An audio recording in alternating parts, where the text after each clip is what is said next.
Hi, everyone, and welcome to another episode of She Plays Games, the podcast where we celebrate women in the video games industry. I'm your host, Lauren, and I've been working as a journalist and content creator in the games industry for the last 10 years. On my show, I have a chat with women of many different roles within the games industry, whether it's journalism, games development, or even streaming. My goal is to give visibility to the many women in video games with hopes to inspire a new generation of women in gaming. In terms of updates, I will be hosting a fireside chat with Tara Mustafa at the Women in Games Digital Conference on the 10th of September. Our topic will be overcoming marginalization within the gaming industry. Again, the talk will be taking place on the 10th of September from 3 to 3:30.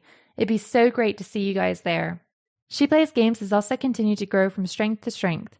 We've now passed over 160 members on our Discord server and are looking for some moderators. If you're interested, please head over to the announcements section of our Discord and fill out the form. For today's episode, my guest is Sigrid Zeuthen.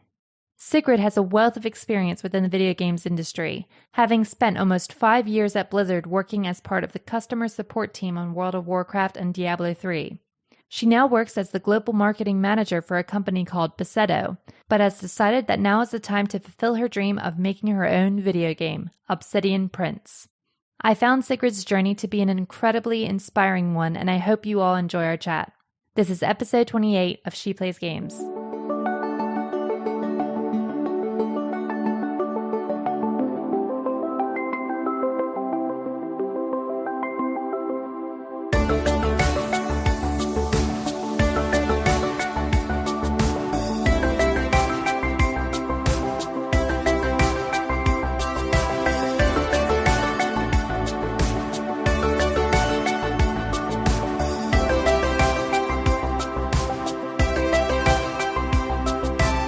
Hey Sigrid, welcome to the show. How are you doing? I'm doing great. You know what? I've spent the entire week just binge listening to your show. So I'm really ready for this. Oh, you've prepared. You've studied. I have. There's so many good women on it. It's amazing. It's really been incredible. And I'm so thankful for all of you guys like wanting to talk to me and come on the show and support it, because I love being able to talk with so many very inspiring women and provide like visibility to so many of you guys in the industry as well, because I mean, it was so hard for me to like find women initially in the industry. But there's so many of us, but we just don't have that visibility yet. No, for sure. I mean, until I was like 20, I thought I was the only one, because I never met anyone else who was interested in gaming at the level that I was. So coming in and listening to your podcast and listening to all the different women's experience and how they have grown up with games, and it's just amazing. I have had such a blast listening. So thank you for providing this platform. Oh, well, thank you. Thank you. And so, yeah, I mean, we have a lot to talk about today, as you have a variety of experiences within the video games industry, from editorial to community management and customer service. And based on that, I guess the best place to start is, what game or experience ignited your passion for gaming? Oh, that's an incredibly long list, Lauren. So when I was 4, my dad bought a Commodore 64, and that kind of started the whole thing. I was playing Donald Duck's Playground. I don't know if you played that, but basically you were Donald Duck, and you would do like these small mini games, and you would earn money, and then you'd go to the playground, and you buy stuff for the playground, and you go there and you put it up. And there was a train crossing that you had to pass, and the train would always kill me. Oh, so no. Quite brutal for a kids game, but I loved that, and it just awoke this in me, this need to play. And then I just, over the years, I've played everything except, now I can't think of anything, like Settlers. I loved Settlers. Warlords, the original tactical strategy game. That was me and my cousin. We would sit and we would take turns in Castle Wolfenstein. We had an egg timer, and we would take turns 5 minutes at a time, and then we would swap to who got to shoot. And then of course Diablo. Well, there's so many games, but all of it kind of meshes into the person I am today. I would be nothing without the gaming, and that sounds ridiculous, but it's really shaped my entire life. Yeah, I mean, and it's so nice to like start off with such a wide variety of games as well. We talk about all the time that like, to have a broad like sort of scope of games that you play, you get introduced into so many different things and it just makes you such a better gamer if you're like, if you're just so, what's the word I'm looking for? If you're so just like have such a broad spectrum of games that you love, like it's just awesome. And I love the fact that you played Wolfenstein. My dad used to play that all the time. I used to love it because he would get to the end level and it'd just be like Guten Tag. And I'd just be like, oh my God, there's the scary guy. Run away, run away. But no, that's amazing. And it's so great that you had like supportive parents as well. Yeah, they were great. My mom and me, we used to play Heroes of Might and Magic together. Oh, So really? we would again sit. Back then it was only hot seat, right? So we would sit next to each other. We would buy. It would be our Wednesday treat. We would buy candy. We'd sit there at the computer, and then we would sit and play next to each other. It was fantastic. And she still plays games these days. I've gotten her into Minecraft. So now my 7-year-old, me, my partner, my mom, we have this shared server where we're sitting and building stuff together in the evenings. It's fantastic. That is so cool. I love that. But yeah, and then in the years that followed, you got a master's degree in communication and media studies and satisfied your craving for gaming by writing reviews for Game Reactor and had a short stint as a community manager. Was this just a way to try and gain some extra cash, or did you just go into these roles wondering where they might lead? No, I mean, I just had to do this. So I when I started at university, it was a new kind of line of studies. And they hadn't really decided where they wanted to go. They just wanted to work with media, right? So you could choose your own kind of direction. And most of them, the ones I studied with, they chose to go into to movies. And when I started to study, they gave me a list of movies that I should have watched. My study comrades, they were like, have you watched any of these? And I was like, nope, none of that. And I was the only one who was really focused on gaming and gaming communities. I was so fascinated with that and how you communicated through games and with other games and stuff. So that was cool. And then as part of the end year, you had to either write I had to write a thesis as well, but you could either choose to write another one of those, like a mini version, or you could go into internship. So I went into internship at a company called Runestone Game, and they were doing this RPG multiplayer MMO where they had an actual writer sitting and writing scenarios, and it was super interesting, but probably not very scalable, unfortunately. So they ran out of investment money, but I got to help them try to build the community, and that was a ton of fun, because what I also got to do was help them with all the tasks that they didn't have time for, and that did some database input and stuff like that. So that was kind of my first real experience working in the quotation mark developer side of the gaming industry, and that made me just want to do it more. And for Game Reactor, I think I can't even remember how I got into it. I think I just saw that they were looking for people, and I was like, yeah, that's what I'm gonna do, because I had tried to get in as a reviewer at there was a television program called Troldspejlet in Denmark where they were reviewing games, and I had really pushed them to try and get in and get to be part of the team there, because there was no women. There was no women, Lauren. There was no one there. There was no one in Game Reactor. So I was like, okay, if I can't get into that, I'm going to get into this. And I got the spot, and that was also just an amazing experience getting to, you didn't get paid, right? You get paid in the you get paid in games. Yeah, but still, as a poor student, that was that was good. And I also got paid in experiences. So I got to experience stuff that I wouldn't have otherwise. They shipped me to England, actually, for a preview at Elixir Studios' Republic of the Revolution. Okay, cool. With, Demi Hasselbis, he was one of Peter Molyneux's, one of the guys working with him. Okay, he created his own studio, and they were doing this very political simulator. So I was flown over there on, I think it was Eidos that was behind us at Publica.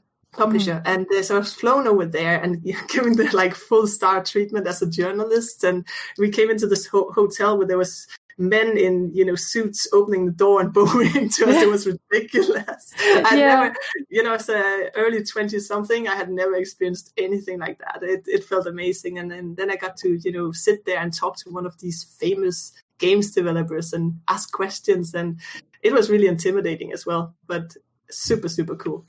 I mean, it is extreme, like what lengths they go to sort of impress games press. Like there's been so many times where I've been floored as to like how much I had given to me. I mean, when I went to Scotland to see All Points Bulletin back in the day, like we had a hotel thing, a whole hotel stay, and then we didn't, like, there was just a tab on the bar, and I was just kind of like what? Like, what? I'm just here to do a game. Like, I don't need all this stuff. I don't need all this.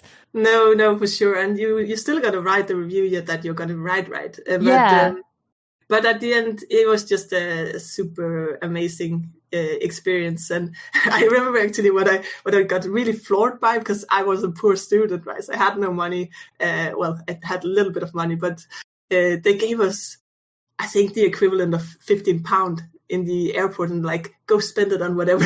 Like, or maybe it was a little bit more, but you know, I was like, wow.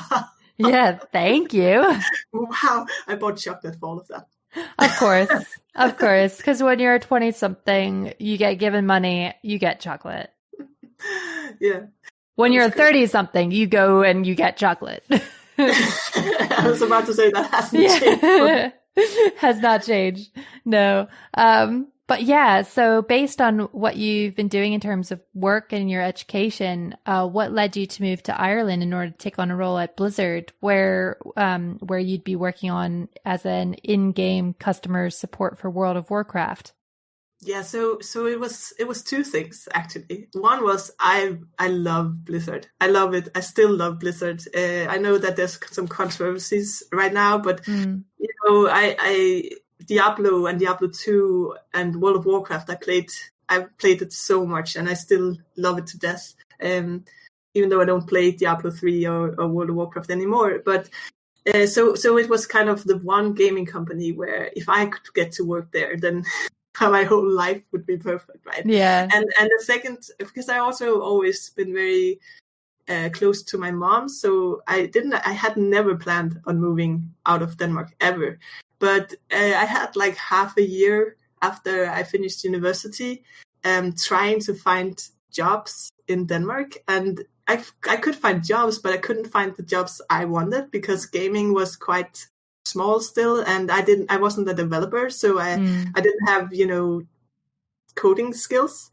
So so I got actually to talk to Lego was publishing an MMO at that point. And I got to the final stage of that interview, but since I was very young, not very young, but I was young and inexperienced, I never got the position. And so, like, after half a year of getting rejected from and not actually finding the opportunities I wanted, I saw that they were looking at Blizzard, and I was like, I'll just try it. I'm probably not going to get it right. Mm-hmm. So I got it, and I was like, wow, the interview was so funny. So we were talking maybe 5 minutes about my qualifications and 25 minutes about my rating experience. So I immediately felt at home there, even in the interview. Yeah, so that was that. Yeah. Then I moved to Ireland. That's amazing. I mean, like, yeah, to work at some place like Blizzard, like, I would have been exactly the same way. I mean, I grew up on StarCraft when I was a kid. Yeah. My dad and I used to play it like all the time. And, yeah, I mean, it must have been 2 parts exciting, 2 parts daunting. It was so scary. It was so scary. You know, because I didn't have any money, as I said, was a student. So when I was over there, because you went there for an actual physical interview, and I didn't want to spend too much money, because in case you didn't get it, I still had to, you know, So I went over there and I slept in a youth hostel in a 6-bed bedroom. Wow. I was so scared. Yeah. I was like lying and hugging my back all night, and there was, people coming in that you didn't know and sleeping in the beds next to you. It was terrifying. Oh, bless you. Oh, that must have been terrifying. Oh, Yeah, bless you. Nothing happened, of course. And then when I got the job, I got installed in a fairly nice hotel by Blizzard with my own room, and that was like incredible. But that first night before I met the team that I was going to train with, I've never felt so alone. I was sitting, because still I had no money, right? So I was sitting, I'd bought cup noodles. And I was sitting in the hotel room on the bed eating my cup noodles. And there was, one of those with the dried vegetable in, and apparently this had been a bad version. So there was like 1 pea. So oh, no. Cup noodle and 1 pea in there. I was like crying and tears dripping down. Bless you. Oh. And then the next day I got to the office and I met all these fantastic, wonderful people, and everything was right in the world again. But that one night I was like, what did I do with my life? Yeah, it probably just like all hit you at once. Just like, oh my God, why I'm going to be eating cup ramen for the rest of my life. Like, what's going on? It was in hindsight, that was really funny. And I like that pictures of poor little Sigrid sitting there crying because her dream has come true. I know. Oh, that's so sweet. But it is like that thing where, like you just in life, like taking those big risks, taking those big jumps, like as scary as they are, they do help you along. Like they are something that you need to like sort of reach out for in order to better yourself and in order to get the best out of what you want in your life. But they are freaking scary. For sure. I mean, that would be my main message to anyone listening to this is like, just do it. Take the chances, because I've done some weird things in my life where it wouldn't make sense to people. And we'll probably talk about that a little bit more, but they have paid off. Like every weird choice and risk I've taken has propelled me forward to where I am now, and I'm very happy where I am right now. Yeah, and that's when you just feel like, oh yes, I'm here, and it's toasty and warm and nice. But getting back to Blizzard, at the time, World of Warcraft was huge, like freaking huge. And Diablo 3 also had a very successful launch with millions and millions of players. As you progressed to being a team leader, how did you make sure that customer requests were dealt with in an efficient and consistent manner? Yeah, so, I mean, Blizzard is enormous, right? So obviously I was not the only one making sure of this, but we usually, I can't remember, we were probably like 10 seniors, depending on the time, who were kind of distributing the tickets to the different teams that we were then leading. And a lot of it had to do with making sure that the people in the most need got the help fast. So, for instance, if people are stuck in your game and they can't actually play, you want to get to them immediately. That's super important, right? If people have lost their account and they are, because players who have lost their account, they are grieving. Like a lot of the time, people have put years, and it's not just their account, it's also the memories and the people and the community and the people that they know, and all of this they have lost. It's not just, this is something I've tried to explain to non-gamers often, and they don't understand. It's not just pixels on the screen. It's, you have poured so much into that character and to the whole community you've built up, and the memories that are with each of these items that you've looted and stuff like that. So we made sure that the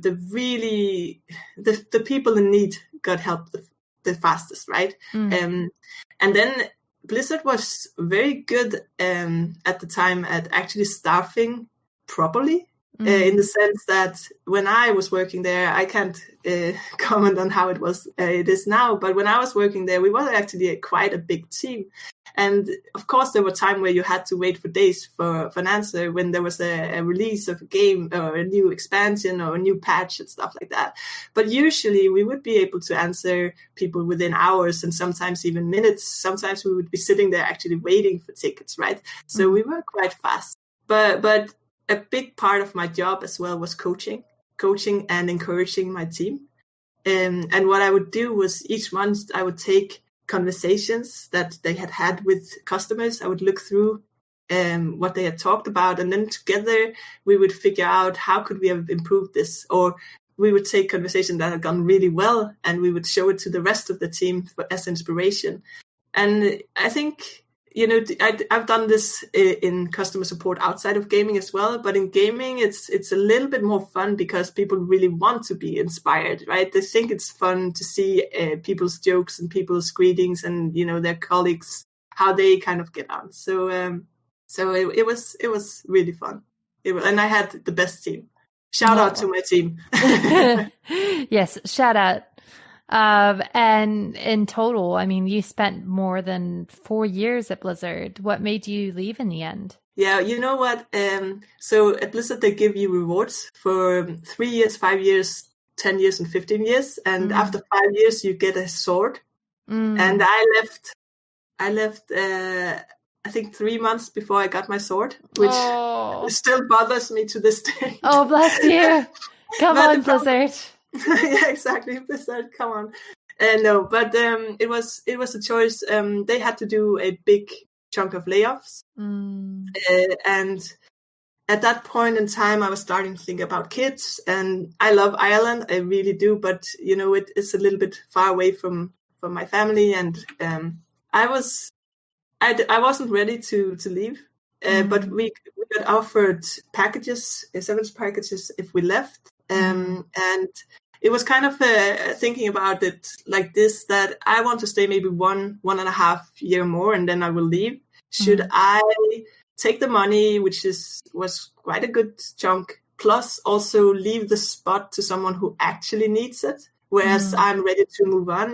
There's some people who have family in Ireland and were really, really worried about being laid off, because obviously if we didn't fulfill it voluntarily, someone would have to go. So it was kind of, the combination of that. But I still cried when I signed. Oh, bless you. I bet. And my manager that I signed with, she was so lovely. She was like, "Are you sure you want to do that? Because we really want to keep you." And I was like, "Well, no, I'm not sure." I know. Anyway, and it was a risk, and you know what? In the end, it paid off. But I still miss Blizzard and all the Blizzard guys. Oh, that's like so. I mean, that is like so like what's the word I'm looking for? Just like considerate, like so like kind-hearted for you to do that for someone else as well. Because like, I mean, yeah, like I think sometimes it is hard when we make these decisions, but like it's just as easy to just sort of think selfishly, but it's also like not that hard to just like think about other people around you. And like that's really kind of you to have done that, as much as it like broke your heart. But yeah, you deserve a freaking sword, man. The thing is as well that a lot of my work up until, because we got the announcement and then we had a month or 1.5 months where we were negotiating the terms. And in that time, because I was a team leader, a lot of my job was to keep the people motivated, but also talk to them and make sure that they were feeling okay and they weren't too worried. And, when you sit down with so many people who are just terrified and, some of them were talking about they had just gotten a baby and how are they going to support their family if they lost this job, then it makes the choice easier, right? Because I was not in that situation and I knew that I wasn't going to stay forever. So, yeah.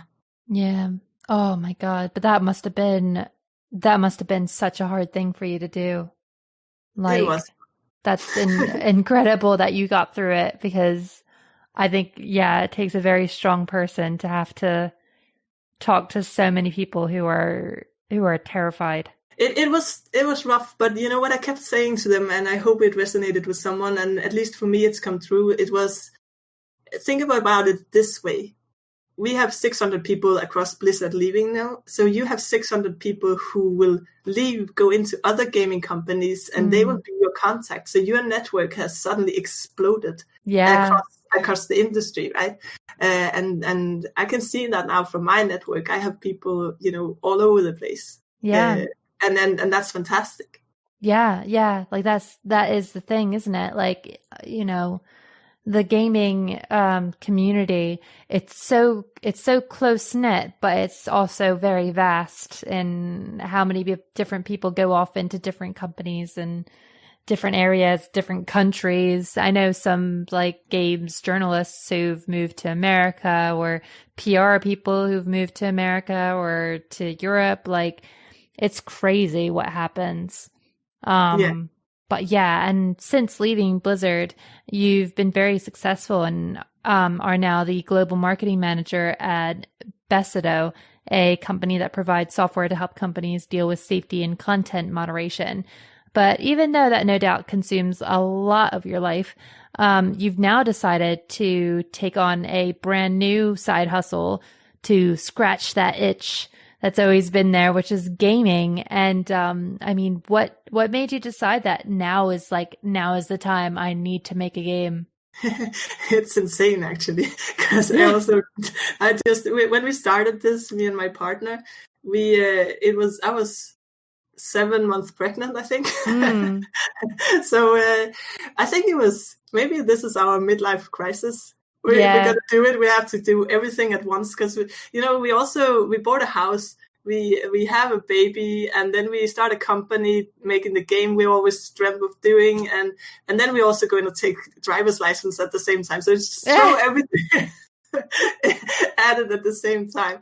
But I don't think. I always grew up thinking that I couldn't do a game on my own. Because, as I said, when I was a kid, there was no female programmers around. I thought, if I have to go into gaming, I'll have to have like one of the soft skills, which there's nothing wrong with, of course, but it doesn't really help you make your own game, right? If you don't have anyone else on the team. So I tried several times to get into coding, because I really, really wanted to do my own game. But since I had no support and no role models to look at, it always kind of felt like I can't do this. So I kind of gave up, which is silly, of course. But now with my partner, who's super, super supportive, he's helping me learn to code, and he is a brilliant developer himself, like absolutely insanely brilliant, if I if I may say so myself. And he is also really driven. So I mean, our relationship, we've just been talking about games from day one, and how we wanted to do these games, and games we like, and game design, and all of that. And we just decided, now we're gonna do it. We're gonna do it. We're gonna see where it takes us. Yeah, I mean, I honestly, going back to what you said about representation, we're hearing this a lot, with like diversity, especially, the importance of visibility, the importance of, representation.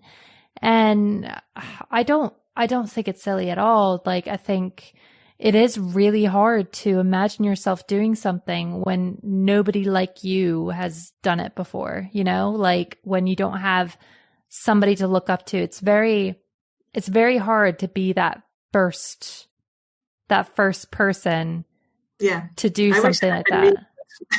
I know. It's the thing though, like, it's amazing the women who have paved the way for it, and it's great now. But it is so important to be able to see those people.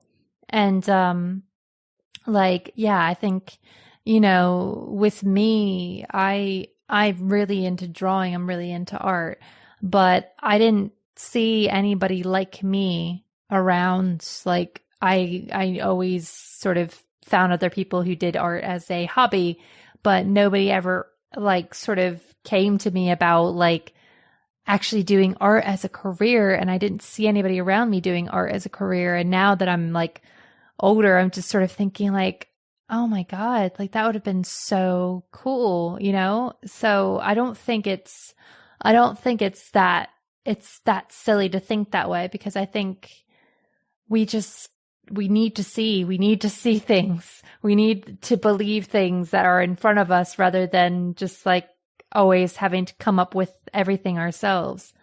But I think it's so amazing that you and your partner are together in this. And I think it's just, it just must be equal parts stressful, possibly, and also just extremely, extremely fun. It really is. I mean, this kept me sane during the first year of, the first year of baby. I'm not a baby person. I love my daughter, but I can't just sit there and look at her and think she's cute. She is cute. She's fantastic, but I need to do something with my brain and activate it. And the first year when I was home with her, we would go for these long, long walks and just talk game design. And that kept me sane. And when she was crying, I would be thinking about, I would walk around with her and sing to her, but I would really be thinking about this or that piece of the game, how we would design that and how that would be, perceived, and then what the kind of consequences of implementing this feature would be versus this feature. So I think for me, it has been almost therapeutic. And it is stressful, obviously, because I have a day job. I have 2 kids that needs attention, and so like after 8:30, when the kids are asleep, that's when I start working on the game. And it's some late nights sometimes, but it's fun. But like, I mean, it almost is kind of like a thing. Like, I mean, I had it a lot too. We weren't extremely productive in the way that we are now before kids. I don't know what it is, but I guess, like now that we have like limited time, we've like kicked our butt in gear. And you just sort of, I guess you find how precious time is, maybe. Like you just sort of think like, crap, I don't have a lot of time. I like the time that I'm like immobile, like the time that you're doing stuff, like the sort of boring baby stuff where you're just like, putting a baby to sleep, feeding them, wiping their butt. Like, as much as babies are like adorable. I completely agree. It's a laborious job. It's a laborious, like it is hard to sort of completely focus and get through it without feeling extremely exasperated and tired. So having having something to think about, it completely changes you. And one trick I can give to other moms who want to do the same is, I often when I sit and play with her on the ground, I will talk to her about my game design ideas. Oh, really? So she gets the language, she doesn't understand anyway at this point in time what it means, but she gets the cadence of the language, and, she has her small inputs. That's so cute. Of weird sounds, but it's great. It's really good. You can interact. You can still do your grown-up thing, and both people win. So, are your kids going? Oh well, obviously your youngest is a bit too young yet, but like your eldest, is she like just going to be? Is she quite fascinated into games development? I mean, we really want to teach her. She's still learning to read, so she's quite good at it. But since we're speaking Swedish, she has 2 languages. She has Swedish and Danish, and then she has some English as well, because we talk a lot of English as well.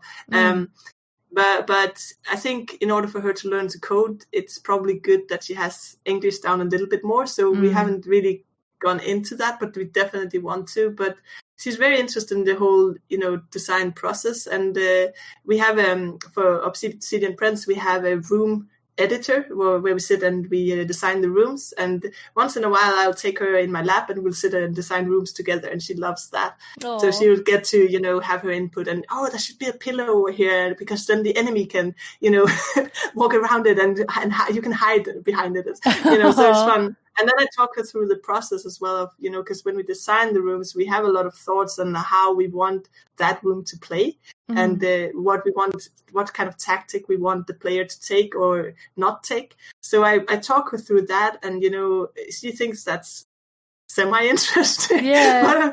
but at some point I'm thinking that it will, at least connect some dots in her brain, so she will have that kind of almost subconsciously an understanding of game design. Yeah, I mean, it's a hell of a thing for like creativity and like sort of planning as well, isn't it? Like the fact that, she's gaining these skills just from sort of observing what you guys are doing and from you guys including her in what you're doing. That's amazing. But also, I mean, kudos to you guys for like 3 languages. Like that is insane. Like I love that. I mean, we only speak English because that's all we know. Having 3 languages, like that's amazing. That is absolutely we're incredible. cheating a little bit, right? Because Danish and Swedish are very similar.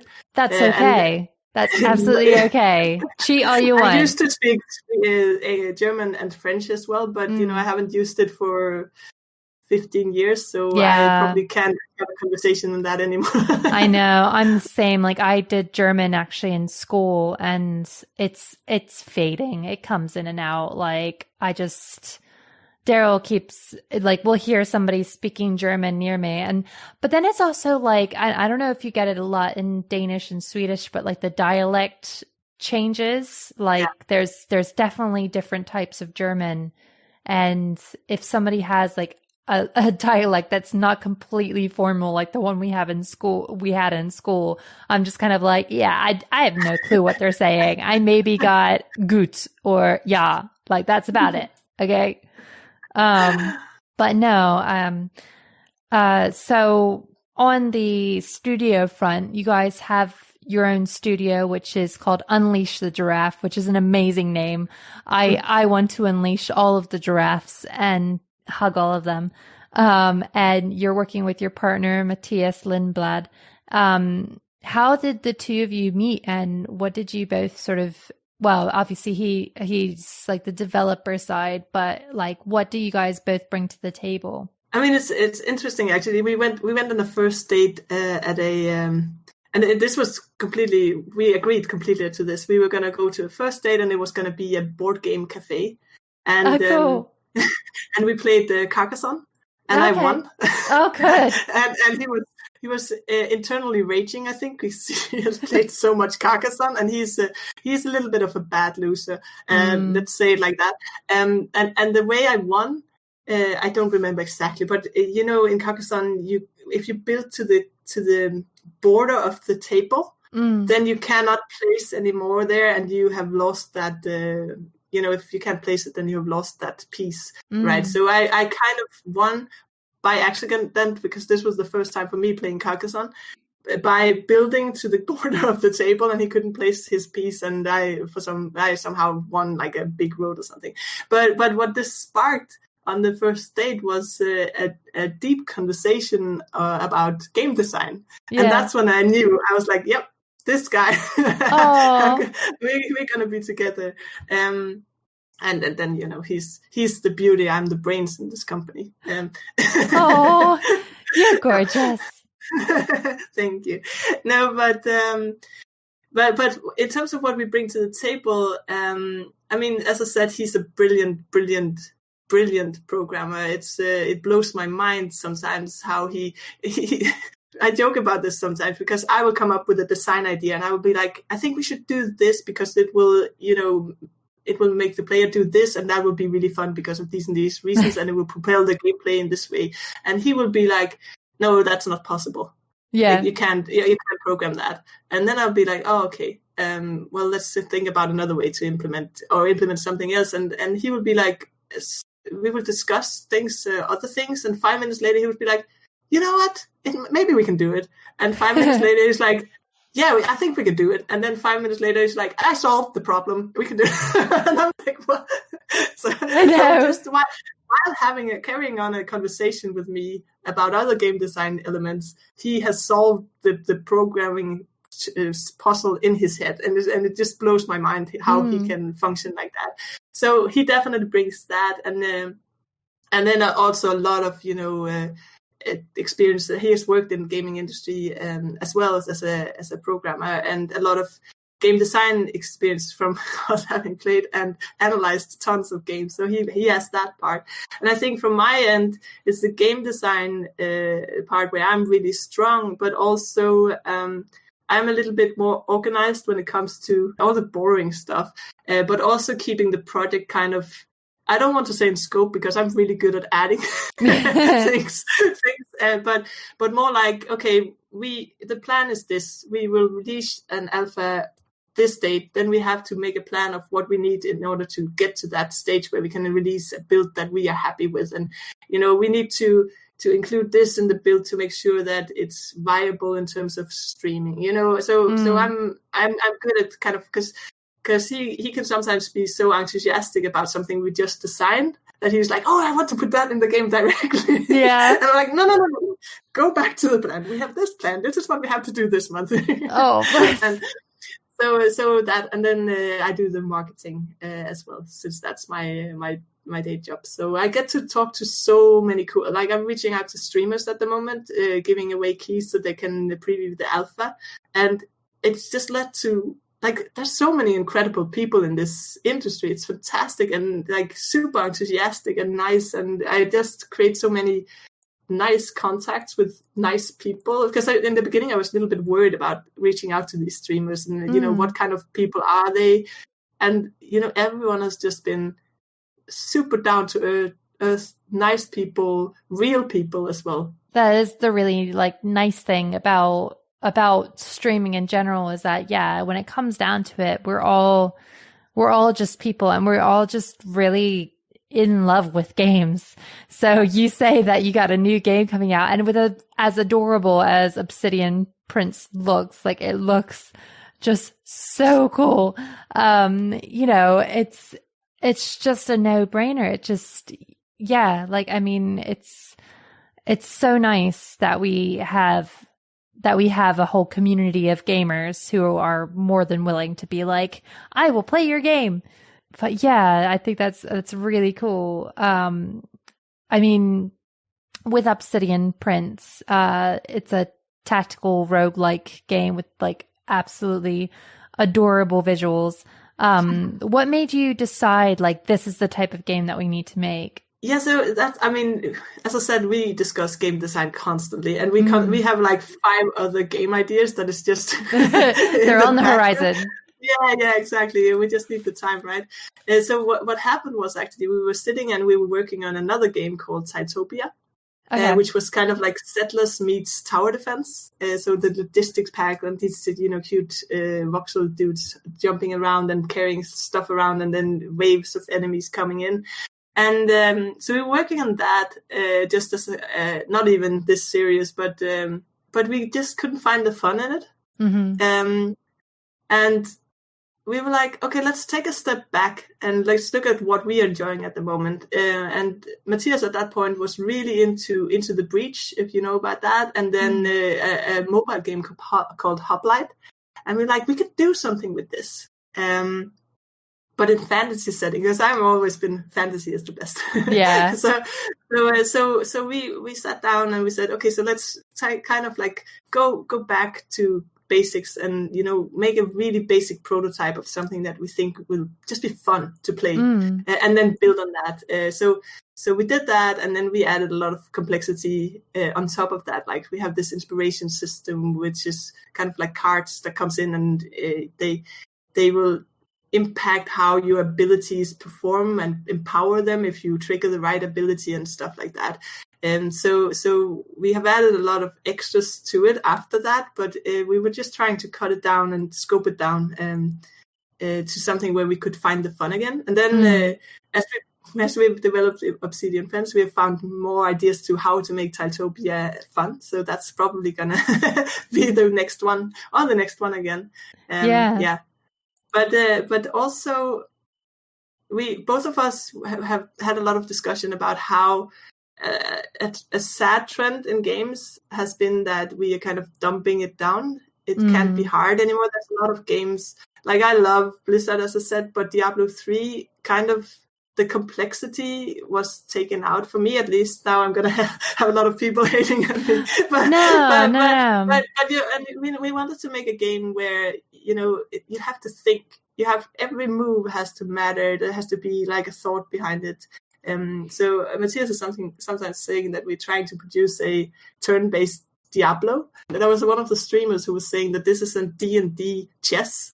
If D&D met chess. And that's kind of, we want every move to have a meaning. And that's kind of one of the things that we set out from the beginning as well. This is kind of the core of the game. It has to be tactical for real and challenging for real. So, yeah. Well, I think that is the thing. I mean, yeah, we find it with my daughter, especially, like, certain games that are out that are like sort of marketed towards kids are way, way easy in comparison to what we were playing when we were the same age. Like, I mean, the type of like platformers, at least, that we were playing, they're way crazier than some of the ones that are specifically for kids. And I think like games like Demon Souls and Dark Souls, they've really proven that there is an appetite for games that require a bit more planning, a bit more skill, like a bit more of a thing to sort of like get it down. So I definitely think that sounds like that sounds really good. I mean, I love sort of more trickier games. I love JRPGs especially. And yeah, I mean, it's definitely something that we need more of in the games industry. Yeah, we hope so. More brain power. We've had a lot of good feedback from people. We have only had good feedback so far. So I don't know if they're just being nice to me or if they actually like it. But I think they like it. We get some really good reactions from streamers and the alpha testers so far. So that's also really cool. That feels good. And as this is a side hustle created for the love of wanting to make games, what kind of expectations do you have for yourself with this project? I mean, there's the dream, right? And then there's the realistic one. So, I mean, obviously, both Matthias and me would love to work with this full time, but we also quite realistic, understanding that we're a new studio. We have an unknown game franchise, so we have to build it up from scratch, right? So, so right now we hope that we get. The best case scenario that we still think is realistic is that we sell enough copies when we release, sometimes either late 2020 or early 2021, so that Matthias can take a sabbatical year and just finish the game full time. Because that can also allow us to do a little bit broader scope and actually get everything in it that we really want to. And then the hope is that, building on that, we can release new games. As I said, we have ideas is not what we like. Yeah.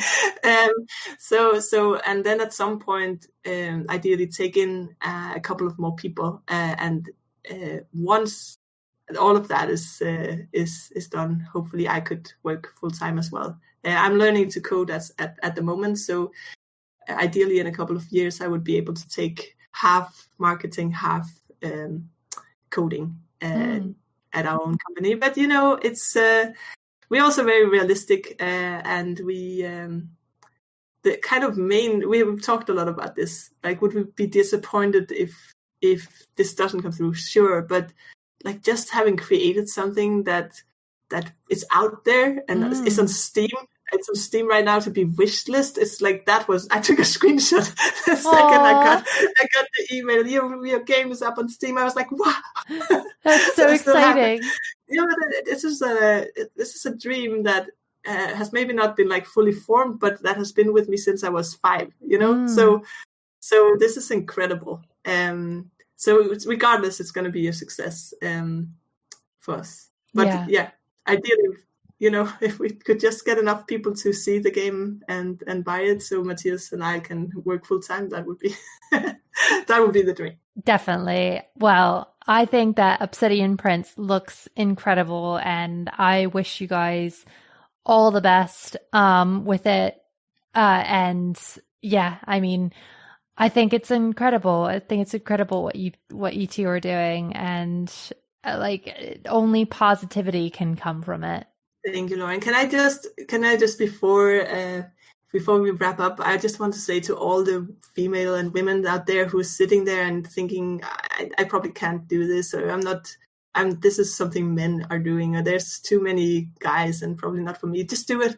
Like, if you're dreaming about being a coder or a streamer or whatever, like, do it, because you are smart enough. Like, there's nothing holding us back except for ourselves. And I really wish someone had told me that 15, 20 years ago. But you can do it right now. Absolutely. That is 100%. Exactly. But yes, just do it. Just do it. Thank you so much. Thank you. And thank you so much for providing this platform. It's fantastic. That's it for this episode of She Plays Games. Be sure to follow Sigrid on Twitter at Sigrid_Zeuthen and find out more about her game Obsidian Prince on Twitter at Obsidian Prince. Also, if you want more episodes of She Plays Games, please be sure to subscribe and follow me on iTunes, Spotify, and YouTube by searching She Plays Games, and on Twitter, Facebook, and Instagram at She Plays Podcast. If you want to be on the show or want to nominate someone to come on the show, you can email me at sheplayspodcast@gmail.com. See you all next time on She Plays Games.